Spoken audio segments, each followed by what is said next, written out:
4 বছর পর মেয়ে এবং মেয়ের জামাইয়ের সাথে কুরবানি ঈদ পালন করলাম। তার কিছুটা অংশ আপনাদের সাথে ধারাবাহিকভাবে শেয়ার করব। আসসালামু আলাইকুম, সবাই কেমন আছেন? আশা করি ভালো আছেন। নতুন একটা ব্লগ দেখার জন্য সবাইকে আমার চ্যানেলে ওয়েলকাম করছি। মেয়ে এবং জামাই এয়ারপোর্ট থেকে যখন এসে বাসায় ঢুকছিল তখন আমি ফুল দিয়ে ওদেরকে রিসিভ করছিলাম। মেয়ে প্রথমে চলে এসেছে, তারপর জামাই আসছে। দুজনকেই ফুল দিয়ে আলাদাভাবে রিসিভ করে নিয়েছি, যেহেতু অনেক দিন পর দেশে এসেছে।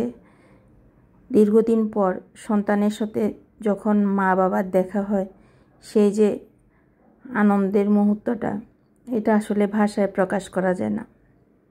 যেটা আমার হাজব্যান্ড, মেয়ের বাবা, ওদের জন্য আমি একটা বেকারস বাস্কেট থেকে ওয়েলকাম কেক আনিয়েছিলাম। ওরা বাসায় আসার পর এই যে মেয়ের জামাই কেকটা কাটছে। ওরা ক্যামেরার সামনে মেয়ে তেমন একটা আসতে পছন্দ করে না, তাই আমি একটু হাইড করে রেখেছি। এই যে জামাইয়ের সাথে কেক কাটছে।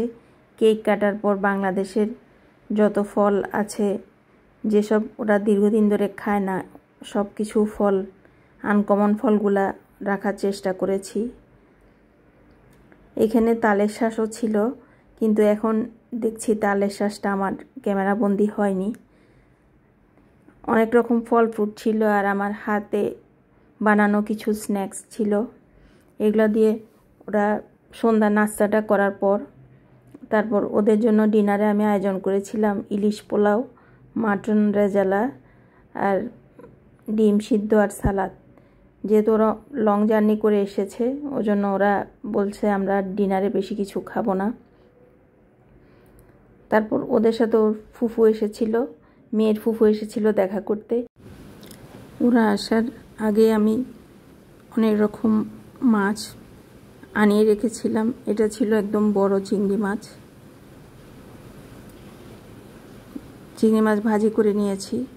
তারপরের দিন, ওরা আসার পর দিনে মেয়ের প্রয়োজনীয় জিনিসপত্র শপিং মল থেকে কেনার জন্য বের হয়ে যাই, কারণ ঈদের পরে তো, কুরবানি ঈদের পরে দীর্ঘদিনের জন্য সব মার্কেট, শপিং মলগুলো বন্ধ হয়ে যাবে। খুলতে খুলতে ওদের যাওয়ার সময় হয়ে যাবে। তাই প্রয়োজনীয় যা যা কিনতে পারে বা ঘুরে ঘুরে দেখতে পারে, দেখার জন্য আমরা মার্কেটে চলে গিয়েছিলাম। এই যে সুন্দর সুন্দর রিক্সা, ভ্যান গাড়ি, ঠেলা গাড়ি, সাইকেল, সিএনজি, যেগুলো যারা প্রবাসে থাকে ওদের তো এসব দেখা হয় না, তাই ওরা যখন দেশে আসে স্মৃতি হিসাবে এগুলা নিয়ে যায়।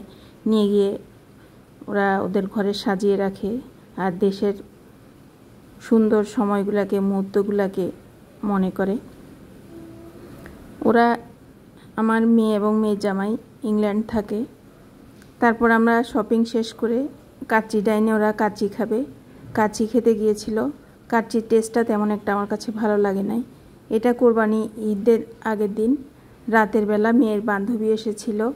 ও মেয়ের হাতে মেহেন্দি পরাচ্ছিল, আমাকেও মেহেন্দি পরিয়ে দিয়েছিল। খুব সুন্দর করে আমরা মেহেদি দিয়েছি, ও খুব সুন্দর মেহেদি পরাতে পারে। তারপর আমরা অনেকক্ষণ পর্যন্ত গল্প আড্ডায় মেতেছিলাম। এই যে কোরবানির দিন সকালবেলা সবাই, মেয়ে, জামাই, মেয়ের বাবা, ছেলে সবাই মিলে নাস্তা খাচ্ছে। তারপর যথারীতি কোরবানি হয়ে গেল, মাংস বাসায় চলে এসেছে। মেয়ে বলছে ও রান্না করবে।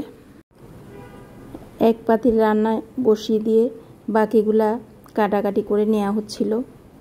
তারপর আবার কলিজা রেডি করে কলিজা ভুনাও করা হচ্ছে। রান্নার ফাঁকে ফাঁকে আমি এসে দেখছিলাম মাংস রান্নাটা ঠিকভাবে হচ্ছে কি না।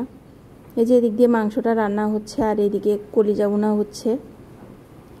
মাংস রান্নাটা মাশাআল্লাহ আমার মেয়ে রান্না করেছে, খুব টেস্ট হয়েছিল। কোরবানি ঈদের পর দিন, যেহেতু ওরা দেশের বাইরে থেকে এসেছে দীর্ঘদিন পর, তাই পতেঙ্গা বিচে গিয়েছিলাম। আমার কাছে নেপালের বিচটা দেখতে অনেক ভালো লাগতো, কিন্তু নেপালে নাকি এখন ভেঙে ফেলা হয়েছে, কাজ চলছে, তাই নেপালে না গিয়ে পতেঙ্গা বিচে গিয়েছিলাম। এটা যাওয়ার সময় একটু ভিডিও ক্লিপ নিয়েছিলাম। যাওয়ার সময় যেহেতু দ্রুত গাড়িতে করে যাচ্ছিলাম, যাওয়ার সময় এই সিনারিটা দেখতে বেশ ভালো লাগছিল।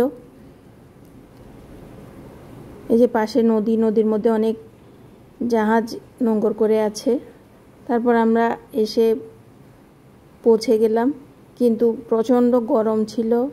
আর যেহেতু ঈদের পরের দিন অনেক বেশি ভিড় ছিল, মানুষের জন্য কোনোভাবেই বসা যাচ্ছিল না। আমরা একটু নদীর কাছাকাছি বসতে চেয়েছিলাম, কিন্তু বেশিক্ষণ আসলে বসতে পারিনি। 5টার পর, বিকাল 5টার পর দেখা যায় যে পুলিশ আর ওখানে নদীর কাছে বসতে দেয় না। সানসেটটা দেখার জন্য অপেক্ষা করছিলাম, কিন্তু আসলে সানসেট দেখা পর্যন্ত আমরা অতক্ষণ ওখানে বসতে পারিনি। যেহেতু আমরা যেই জায়গায় বসেছিলাম, বসে আমরা পেঁয়াজু আর মালাই চা খেয়েছিলাম। বিচের এই পেঁয়াজুটা খুব মজা হয়। তারপর আমরা ওখান থেকে চলে গিয়েছিলাম বারকোডে। সবাই মিলে বারকোডে গিয়ে আমরা দোসা খেয়েছি। তারপরে মিন্ট লেমন, মালাই চা, শর্মা, আরও বিভিন্ন রকম খাবার, মোমো, এসব খেয়েছি। দোসাটা প্লেন দোসা ছিল। দোসার টেস্টটা ভালো ছিল, কিন্তু দোসা দিয়ে খাওয়ার জন্য যেসব ইনগ্রেডিয়েন্টস দিয়েছিল ওগুলো আমার কাছে তেমন একটা ভালো লাগেনি। মালাই চাটা খুব ভালো ছিল। এই যে মেয়ে এবং জামাইয়ের সাথে ঘুরে ফিরে আনন্দময় একটা সময় পার করলাম অনেক দিন পর। মেয়েও দীর্ঘদিন পর বাংলাদেশে ঈদ উদযাপন করলো। খুব সুন্দর সময় কাটিয়েছিলাম। দীর্ঘদিন আপনাদের সাথে কোনো ব্লগ শেয়ার করা হয়নি, প্রায় 2 সপ্তাহের মতো হবে। আমি অনেক বেশি ব্যস্ত ছিলাম। আসলে একটা ব্লগ বানাতে, এডিট করতে কত যে সময় লাগে, যারা এই কাজের সাথে যুক্ত আছে তারা ছাড়া আসলে এটা কেউ বুঝবে না।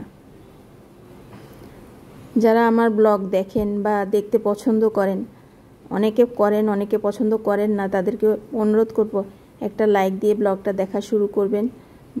আর নতুন যারা আমার চ্যানেলে আসছেন, যুক্ত হচ্ছেন, চ্যানেলটা সাবস্ক্রাইব করে দিবেন। আমরা এখানে শর্মা খেয়েছিলাম। ব্লগগুলি দেখার জন্য আমার সঙ্গেই থাকবেন আশা করি।